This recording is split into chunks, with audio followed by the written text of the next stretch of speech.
Dear students, आप सभी का बहुत बहुत स्वागत है।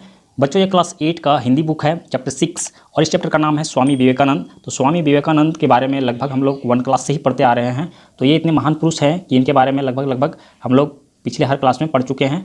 तो इस क्लास में भी हमें पढ़ना है, कुछ ना कुछ इनके बारे में अलग ही कुछ दिया होता है।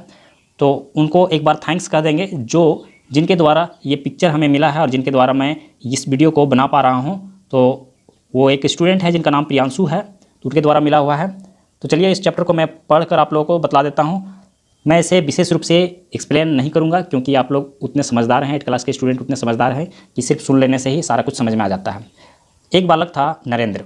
तो नरेंद्र इन्हीं का नाम है, स्वामी विवेकानंद का बचपन का नाम नरेंद्र है। एक दिन वह काशी विश्वनाथ मंदिर के परिसर में खेल रहा था, तभी वहाँ कुछ बंदर आए।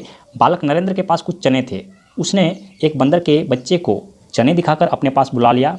जैसे ही बंदर के बच्चे ने चने खाने शुरू किए, बालक नरेंद्र ने उसे पकड़ना चाहा। बंदर का बच्चा ची ची करके चिल्ला उठा। उसकी आवाज़ बंदरों के सरदार ने सुनी और वह उसकी रक्षा के लिए दौड़ पड़ा।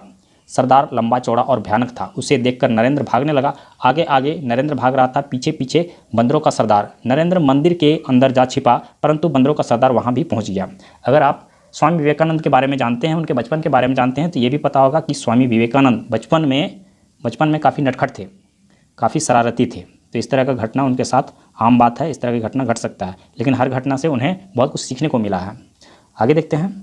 आखिर नरेंद्र किसी तरह भागता भागता गंगा नदी के किनारे जा पहुंचा और पानी में कूद गया। वह काफ़ी देर तक पानी में तैरता रहा। जब नरेंद्र को लगा कि अब तो बंदरों का सरदार चला गया होगा, तो वह किनारे पर आया, लेकिन पलक झपकते ही सरदार दांत किटकिटाते हुए नरेंद्र के सामने आ खड़ा हुआ। उसी क्षण नरेंद्र ने सोचा, जो डर गया वह मर गया। उसने पास में पड़ा एक मोटा डंडा उठा लिया। वह भरपूर ताकत लगाकर सरदार को मारने ही वाला था कि वह डरकर भाग खड़ा हुआ। तो ये डायलॉग तो बहुत पुराना है, जो डर गया वह मर गया। तो इस तरह ये डायलॉग जो है ये शोले का है। गब्बर ने ये कहा था, जो डर गया समझो मर गया। इस तरह से वो डायलॉग है। तो उसी तरह से ये डायलॉग जो है पहले से बन गया था, क्योंकि बालक नरेंद्र ने इस प्रकार से सोच लिया था। तो ये पुराना डायलॉग है। यहाँ पे देख सकते हैं, बालक नरेंद्र ने बंदर को मारने का प्रयास किया और बंदर जान बचाकर भाग गया वहाँ से। तो हमारे जीवन में ऐसा ही घटनाएं होती है। जब हम किसी चीज़ से डर जाते हैं तो वो डर जो है हमारा पीछा करते रहता है, लेकिन उसके सामने जब हम डट कर खड़े हो जाते हैं तो वो डर जो है डर कर भाग जाता है। वो घटना जो है हमारा पीछा छोड़ देता है। तो नेक्स्ट पढ़ते हैं इसको। इसी साहसी बालक नरेंद्र ने आगे चलकर स्वामी विवेकानंद के नाम से संपूर्ण विश्व में प्रसिद्धि पाई। उन्होंने सारे संसार को ज्ञान से आलोकित किया। स्वामी विवेकानंद का जन्म 1863 ईस्वी में हुआ था। वे बचपन से ही होनहार दिखाई देते थे। उन पर यह कहावत चरितार्थ होती है, होनहार वीरवान के होत चिकने पात। ये एक कहावत है, होनहार वीरवान के होत चिकने पात। जिनके अंदर तीव्र इंटेलिजेंसी होती है, उसके स्वभाव से ही बचपन से ही वो दिखने लगता है। तो इसीलिए कहा गया है होनहार वीरवान के होत चिकने पात। उन्होंने अंग्रेजी स्कूल में शिक्षा पाई और 1884 ईस्वी में बीए की डिग्री प्राप्त की। बीए की डिग्री मतलब इतने ही तक वो पढ़े हुए थे। उनके अंदर आध्यात्मिक भूख बहुत तीव्र थी, अतः वे ब्रह्म समाज की अनुयायी बन गए। उनका कंठ बहुत मधुर था, अतः कीर्तन समाज में उनका बहुत सम्मान था। पर ब्रह्म समाज उनकी जिज्ञासा को शांत न कर सका। वे सत्य की खोज में इधर उधर भटकने लगे।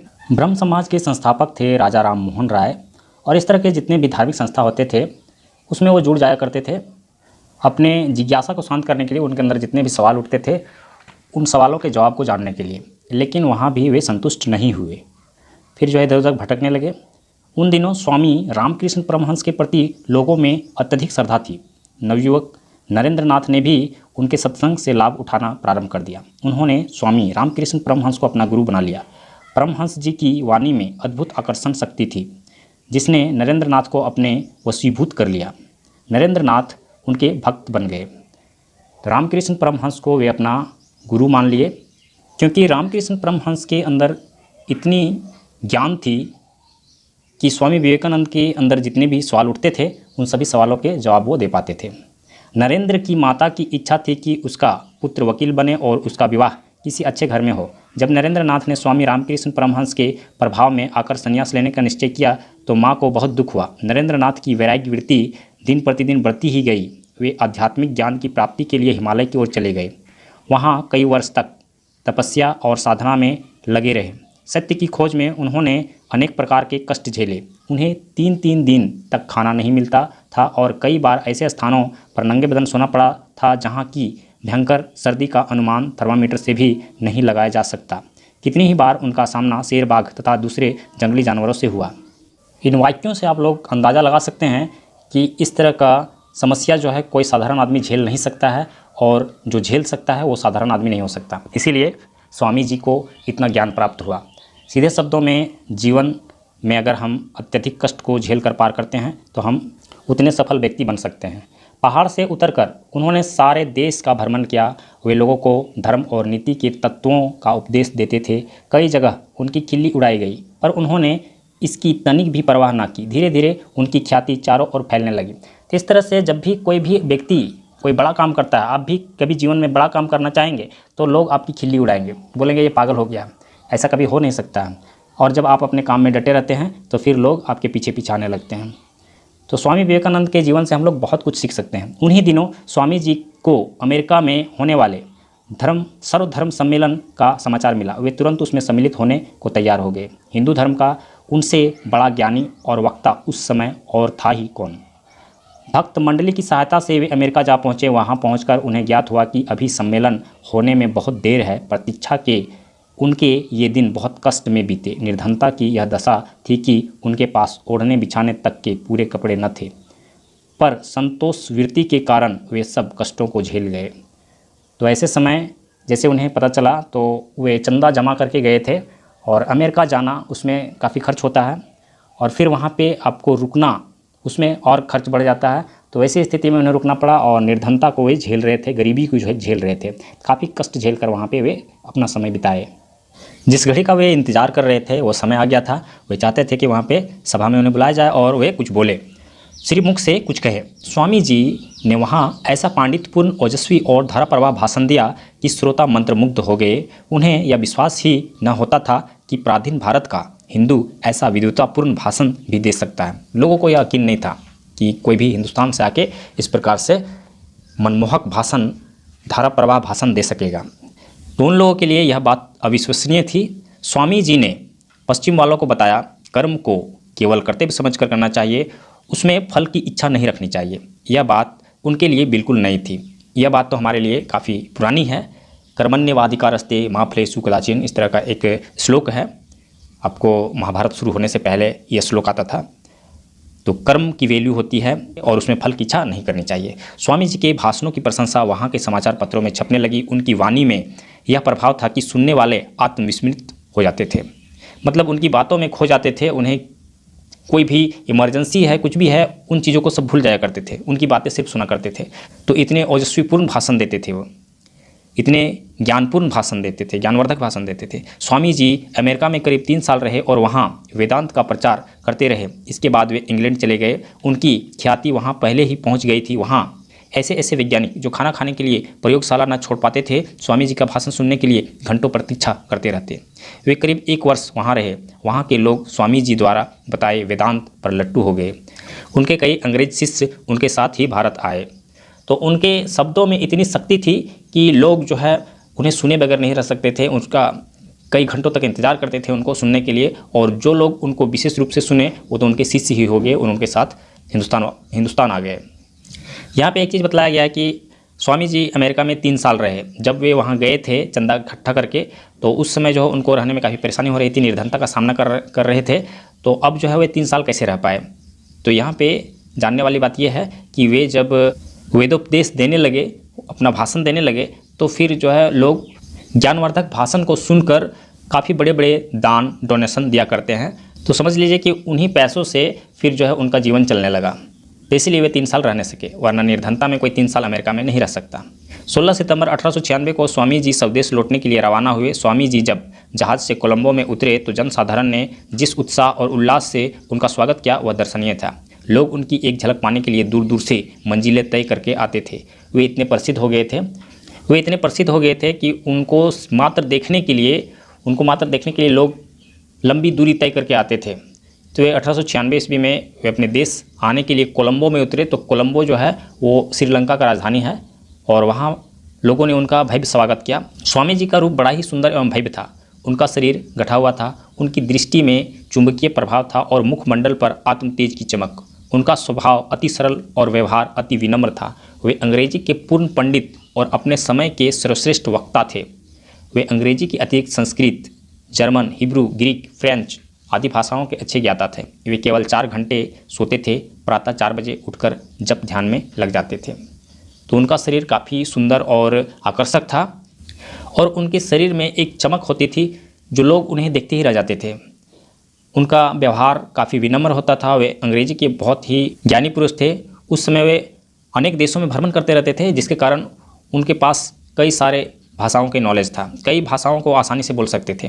वे बहुत कम सोया करते थे, 4 घंटा मात्र सोते थे और ज़्यादातर वर्क काम करते रहते थे। वे भारतीयों को स्वतंत्रता प्राप्ति के लिए प्रोत्साहित करते रहते थे। उन्होंने अपने एक भाषण में ऐसे ही विचार प्रकट करते हुए कहा था, क्योंकि उस समय हमारा देश गुलाम था, इसीलिए जो कोई भी हिंदुस्तानी था, जो कोई भी इस तरह के व्यक्ति थे, वो किसी न किसी रूप में स्वतंत्रता के लिए प्रयास कर रहे थे, स्वतंत्रता के लिए लड़ाई कर रहे थे। तो स्वामी विवेकानंद भी अपने वचनों से लोगों को प्रोत्साहित कर रहे थे। उन्होंने कहा था, प्यारे देशवासियों, पुनीत आर्यावर्त में बसने वालों, क्या तुम अपनी इस भीरुता से वह स्वतंत्रता प्राप्त कर सकोगे जो केवल वीर पुरुषों का अधिकार है? हे भारत निवासी भाइयों, अच्छी तरह याद रखो कि सीता, सावित्री और दमयंती तुम्हारी जाति की देवियाँ हैं। हे वीर पुरुषों, मर्द बनो और ललकार कर कहो कि मैं भारतीय हूँ, मैं भारत का रहने वाला हूँ। हर एक भारतवासी, चाहे वह कोई भी हो, मेरा भाई है। तो इस तरह का उन्होंने उत्साह करने के लिए शब्द कहे थे कि वीर पुरुष बनो। इस तरह से कायरता से स्वतंत्रता मिलने वाली नहीं है। स्वामी विवेकानंद ने रामकृष्ण मिशन की स्थापना कर इसकी शाखाएं देश भर में खोल दी। इस संस्था का उद्देश्य लोक सेवा करते हुए वेदांत का प्रचार प्रसार करना है। 1897 ईस्वी में भारत में प्लेग की बीमारी फैल गई थी। स्वामी विवेकानंद ने रामकृष्ण मिशन की स्थापना की थी और जिसका उद्देश्य था लोगों को मदद करना और धर्म का प्रचार करना। 1897 ईस्वी में प्लेग महामारी फैल गई। जैसे इस बार 1920-21 ईस्वी में जो है 2020-21 में कोरोना की महामारी फैली थी, उसी तरह से उस समय प्लेग एक बीमारी होती है और वो महामारी फैल गई थी। स्वामी जी ने दीन दुखियों की सेवा का बीड़ा उठाया। उन्होंने ढाका, कलकत्ता और मद्रास, अब तमिलनाडु में है, मद्रास अब तमिलनाडु में है, जो मद्रास का नाम चेन्नई कर दिया गया है, में जगह जगह सेवाश्रम खोले। अत्यधिक परिश्रम करने के कारण स्वामी जी का स्वास्थ्य बिगड़ने लगा। वे अपने भक्तों से कहने लगे कि अब मेरे महाप्रस्थान का समय बहुत निकट है, क्योंकि इतने ज्ञानी पुरुष जो होते हैं उन्हें पता चल जाता है कि उनके जीवन में क्या घटनाएं होने वाली हैं। इसीलिए उन्होंने पहले ही बतला दिया था महाप्रस्थान का समय बहुत निकट है, मतलब वे अपने शरीर को त्यागने वाले हैं। 4 जुलाई 1902 को वे एकाएक समाधि में लीन हो गए। सवेरे 2 घंटे समाधि में रहे। दोपहर के समय शिष्यों को व्याकरण पढ़ाया। तीसरे पहर 2 घंटे तक वेदोपदेश देते रहे। इसके बाद टहलने निकले। शाम को माला जपने के बाद समाधि में बैठ गए और उसी अवस्था में शरीर को त्याग कर स्वर्ग सिधार गए। तो समाधि में बैठकर ही वे अपने शरीर को त्याग दिए थे। समाधि में बैठकर शरीर को त्यागने से क्या लाभ होता है? कहने का मतलब है कि जो मृत्यु की जो पीड़ा होती है, मृत्यु की बहुत बड़ी पीड़ा होती है, इसीलिए कोई मरना पसंद नहीं करता है। मृत्यु की बहुत बड़ी पीड़ा होती है, उस पीड़ा को वे लोग जीत लेते हैं जो समाधि में लीन होते हैं। उन्हें इस पीड़ा का अनुभव नहीं होता है और वो शरीर को त्याग देते हैं। कन्याकुमारी में समुद्र के मध्य बना विवेकानंद स्मारक उनकी स्मृति को संजोए हुए है। वे ज्ञान की ऐसी मसाल प्रज्वलित कर गए जो संसार को सदैव आलोकित करती रहेगी। तो उनके ज्ञान जो है हमें हमेशा सही राह दिखाता रहेगा और जो उनके बताए हुए रास्ते पर चलता है उनका जीवन निश्चित रूप से सुखमय होगा। तो यहाँ पे इस चैप्टर का शब्दार्थ दिया हुआ है, आप देख सकते हैं यहाँ पे। उसके बाद इसका जो मुख्य क्वेश्चन है वो दिया हुआ है और देख लेते हैं इसमें। और बाकी बचा हुआ क्वेश्चन जो है यहाँ पे दिया हुआ है। इसमें ज़्यादा क्वेश्चन है, 11 क्वेश्चन है। उसके बाद रिक्त स्थान की पूर्ति करने के लिए यहाँ पे दिया हुआ है, भरने के लिए। उसके बाद यहाँ पे इस तरह का विशेषण वाक्य बनाओ, उन्हें वाक्य में प्रयोग करो। विशेषण बनाओ, इसे विशेषण बनाना है और उसको वाक्य बनाना है। उसके बाद यहाँ पे और व्याकरण संबंधित क्वेश्चन दिया हुआ है, तो आगे भी देख लेते हैं क्या है। और इस चैप्टर का अंतिम पेज ये है और यहाँ पे मुहावरों का वाक्य बनाने के लिए कहा गया है, दांत किटकिटाना। इसके अलावा जो ज़रूरी क्वेश्चन है, जैसे कि यहाँ पे इसका वाक्य बनाने के लिए कहा गया है, ये इस तरह का शब्द दिया हुआ है, जैसे कि संज्ञा और विशेषण का शब्द दिया हुआ है। तो आइए मैं आप लोगों को एक एक करके सारे क्वेश्चंस का आंसर सॉल्व करके देता हूँ। ये चैप्टर 6 का क्वेश्चन आंसर। बालक नरेंद्र के साथ क्या घटना घटी? बालक नरेंद्र काशी विश्वनाथ परिसर में बंदर के बच्चे को चने खिलाकर पकड़ना चाहा कि बंदरों का सरदार वहाँ आ गया। नरेंद्र भागकर मंदिर में छिपना चाहा कि बंदर वहाँ भी आ गया। फिर नरेंद्र ने गंगा में छलांग लगा दी तो बंदर वहीं छिपकर इंतजार करने लगा। नरेंद्र नदी से निकल आया तो बंदर दांत किटकिटाकर उसकी ओर दौड़ा। तब नरेंद्र ने उसे डंडा लेकर भगा दिया। इस प्रकार उन्होंने साहस का परिचय दिया। बालक ने बंदरों के सरदार से कैसे पीछा छुड़ाया? बालक बंदरों के सरदार के डर से काफ़ी देर तक गंगा नदी में तैरता रहा। जब उसे लगा कि वह चला गया होगा तो वह बाहर आ गया। तभी वहाँ सरदार हमला करने आ पहुँचा। बालक ने सोचा कि जो डर गया वह मर गया। उसने पास में पड़ा डंडा उठा लिया और उसे मारने ही वाला था कि सरदार भाग गया। इस प्रकार बालक ने बंदरों के सरदार से पीछा छुड़ाया। स्वामी विवेकानंद का जन्म कब हुआ तथा उन्होंने कहाँ तक शिक्षा प्राप्त की? स्वामी विवेकानंद का जन्म 12 जनवरी 1863 ईस्वी में हुआ। उन्होंने BA तक शिक्षा प्राप्त की। ब्रह्म समाज में नरेंद्र नाथ को शीघ्र ही सम्मान क्यों मिल गया? स्वामी विवेकानंद के भीतर आध्यात्मिक भूख अधिक थी। उनका कंठ बहुत मधुर था। वे ब्रह्म समाज के अनुयायी बने और शीघ्र ही उन्हें वहाँ सम्मान मिल गया। स्वामी विवेकानंद ने किसे अपना गुरु बनाया और क्यों? स्वामी विवेकानंद ने स्वामी रामकृष्ण परमहंस को अपना गुरु बनाया। उनके वाणी के अद्भुत आकर्षण से प्रभावित होकर उन्होंने उन्हें अपना गुरु बनाया था। ज्ञान प्राप्ति के लिए स्वामी विवेकानंद ने कौन कौन से कष्ट सहे? ज्ञान प्राप्ति के लिए स्वामी विवेकानंद ने वैराग्य वृत्ति स्वीकार कर ली। आध्यात्मिक ज्ञान प्राप्त करने के लिए हिमालय की ओर चले गए। वहाँ कई वर्षों तक साधना करते रहे। भूखे पेट नंगे बदन सोना पड़ा। कितनी बार खतरनाक जंगली जानवरों का सामना करना पड़ा। लोगों ने उनकी खिल्ली उड़ाई पर वे उनकी परवाह किए बिना देश भर में भ्रमण कर धर्म का प्रचार करते रहे। स्वामी ने सर्वधर्म सम्मेलन में किस प्रकार अपनी धाक जमाई? सर्वधर्म सम्मेलन में स्वामी जी ने अपने धारा प्रवाह पांडित्यपूर्ण ओजस्वी भाषण से सबको मंत्रमुग्ध कर दिया। निष्काम कर्म के विद्वतापूर्ण भाषण से उन्होंने वहाँ अपनी धाक जमाई। स्वामी जी ने पश्चिम वालों को कौन सी नई बात बताई? स्वामी जी ने पश्चिम वालों को बताया कि मनुष्य को कर्म केवल कर्तव्य समझकर करना चाहिए, इसमें फल की इच्छा नहीं करनी चाहिए। स्वामी जी के भव्य व्यक्तित्व पर अपने शब्दों में प्रकाश डालिए। स्वामी जी का रूप बहुत सुंदर और आकर्षक था। उनकी दृष्टि में चुंबकीय प्रभाव, मुखमंडल पर आत्मतेज था। वे स्वभाव से विनम्र और सरल थे। भारतीय मनीषा के विद्वान अंग्रेजी, Sanskrit, German, Hebrew, Greek, French इत्यादि के ज्ञाता थे। भारतवासियों को स्वामी जी ने जो संदेश दिया उसे अपने शब्दों में लिखिए। स्वामी जी ने भारतवासियों को स्वतंत्रता के लिए प्रोत्साहित किया। उन्होंने कहा कि आर्यावर्त में बसने वालों, डरने से स्वतंत्रता नहीं मिलेगी। स्वतंत्रता वीर पुरुषों का अधिकार है। वीर पुरुषों मर्द बनो, ललकार कर कहो कि हम भारतवासी हैं। स्वामी जी का स्वर्गवास कब और किन परिस्थितियों में हुआ? स्वामी जी का स्वर्गवास 4 जुलाई 1902 ईस्वी को हुआ। उस दिन वे 2 घंटा समाधि में रहे। दोपहर में शिष्यों को व्याकरण पढ़ाए, फिर वेदोपदेश दिए। शाम को माला जपने के बाद समाधि में बैठ गए और उसी अवस्था में शरीर को त्याग दिए। क्वेश्चन नंबर 3, जहाँ पे मुहावरों को वाक्य में प्रयोग करने के लिए कहा गया है। दांत किटकिटाना, क्रोध से दांत पिसना।